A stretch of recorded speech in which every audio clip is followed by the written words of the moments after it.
to speak on the importance of the Nigeria Jubilee Fellows Program is Senior Program Officer at Budget, Mr. IYANUOLUWA. But thank you so much for joining us. Now, how significant is this program that has just been launched by the federal government?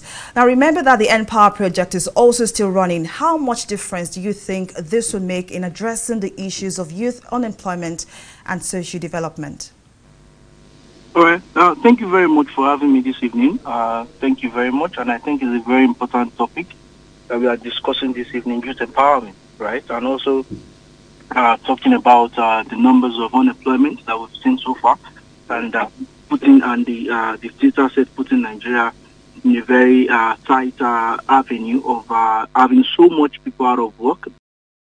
The numbers have skyrocketed in the last 5 years, right? So this is a very welcome development because we should not be a critique at all times, and try to also appreciate the little that the government is able to achieve with partners, and also try to see how much this can also help in reducing the numbers out there. So I would say it's a very nice, very good development. Also, let's look at the 774 jobs that were supposed to be created, 774,000 jobs that were supposed to be created. And I also look at how much has Empower been able to do so far. So, well, just to answer that question, it's an important step in the right direction, but it's not enough, right? Because if you look at the numbers of, we have over 20 million people out of work, young Nigerians out of work, right? And either being underemployed or unemployed at all, right? So it's just a drop in the ocean. Right, if you look at the figures that we have, it's just a drop in the ocean, and this does not really actually make so much difference as we want it to do. But we can say yes, it's a step in the right direction. Now, Mr. Bolarinwa, what ways would you recommend to ensure that this process is transparent and it achieves the desired goals? Recall that Nigeria is a very large nation. I mean, we have lots of unemployed youths. What ways do you think the federal government can ensure that this process is as transparent as possible?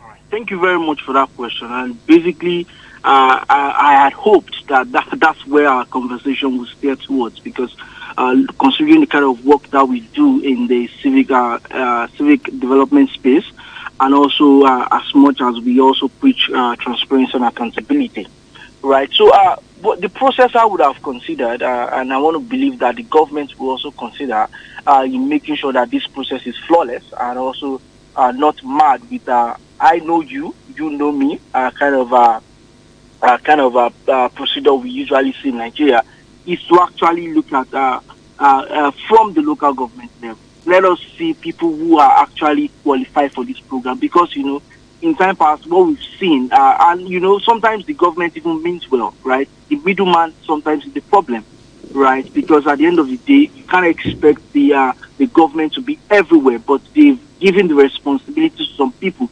So I think what we can say here is just to make sure that there are mechanisms of control and mechanisms of also checks and balances, right? To also let people understand that, yes, we're bringing this opportunity, but we're bringing it for people that qualify, right, for this particular program. So I want to believe that there's a step-by-step instruction as towards who are those that qualify. That's one. Number two is that there is also a transparent and a open method, which is, when I say transparent and open method, I mean maybe there's going to be an online platform. Maybe there's going to be I'm sorry to cut you short here, Mr. Bolarinwa, but you just said something about ensuring that the federal government gives priority to qualified citizens. And now the program hasn't, you know, said anything about who or what gets what position, or how the 20,000 Nigerian youths will be selected. But how do you think the certain citizens who really need this job, how do you think they should go about choosing these people, the 20,000 Nigerian youths? All right. So thank you very much for that question, right? And I think these jobs address some problems, right?